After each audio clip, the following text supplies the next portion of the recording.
Funk Physio Aging Project. We help your healthy aging to achieve an active lifestyle even in your 80s without turning to painkillers and surgery. Enjoy your long life, be active, free from pain. Hi, this is Yohei from Funk Physio Physical Therapy in New York.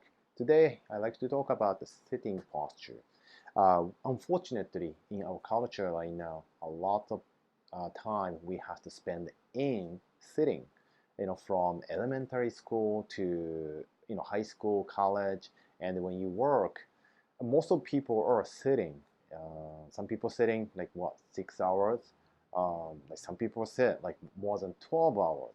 Sitting itself is not healthy, and you have to make your best effort to reduce the sitting time. Even like every 30 minutes, stand up, stretch, walk around. I think that help your back and neck and shoulder. Having said that, it is also very important to know how to sit correctly. Unfortunately, in my clinic in New York City, my client is sitting all day long. And if you're sitting not right, your back is going to be screaming, your neck is going to screaming, your shoulder is screaming, also like all sorts of tendinitis and carpal tunnel syndrome. It's everything connected. So I like to talk about how to sit appropriately today. Now, it's obvious thing is that somebody sit like that. It's bad, right? I mean, it's crunching down, forward head, your neck is strained, your back tissue is all stretched out. Yeah, it's not good.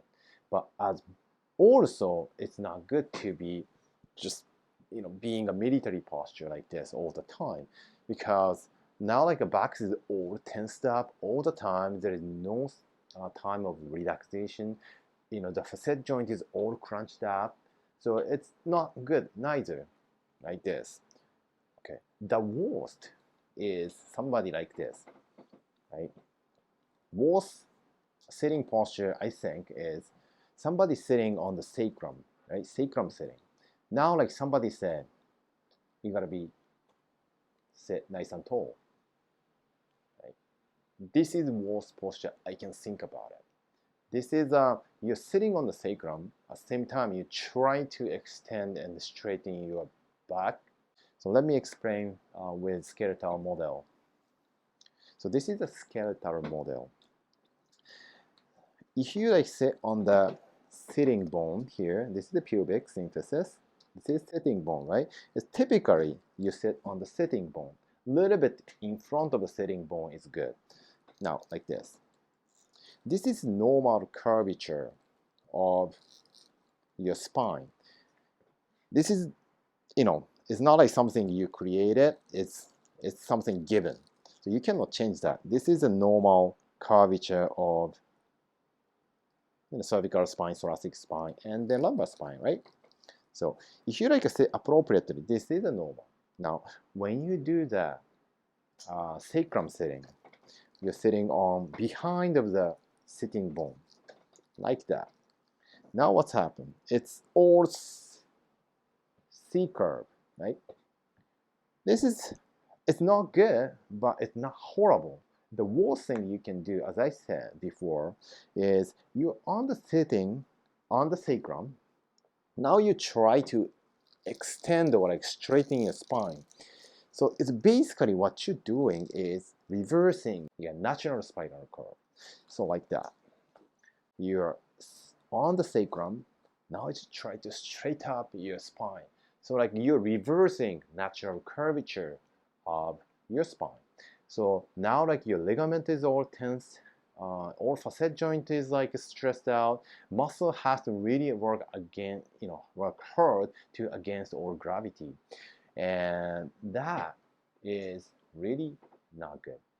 So let me explain how to sit appropriately here. The most important thing I think is that you gotta sit on the sitting bone, not on the directly sitting bone, because it's typically if you're on the sitting bone, it may be like bony too much. It may be like not comfortable. I would recommend to sit a little bit in front of the sitting bone, which is around here, right? Like here, not directly on the sitting bone, but a little bit in front, like something like here. Okay, now I'm like really solid on the pelvis. I'm not here, right? My stomach is relaxed, my shoulder is relaxed, but I'm not collapsing because a human being is designed to hold up against the gravity without much muscular effort. So even though here I'm like relaxing, doing nothing, but I'm still like holding up. I'm not like using a lot of muscular effort. It's just because of the my spine like a block top of each other. So it's very stable, meaning muscle doesn't need to work hard. Also, ligament doesn't have much stress on them. So this is like my recommendation. You could little bit arrange it by bending your knee a little bit or bending your hip, sorry. Switching other side, right? It's very stable. And of course, from this position, you can try to pull your shoulder blade back a little bit and your head a little bit backwards, because it's typically our tendency is, the curl the shoulder, bring your head forward. That's a tendency. Something you do as a human being. We try to use what we call the pronation of the hand, which bring the shoulder forward, and like something try to look at it. So like head is try to go forward. No, you just reverse it a little bit.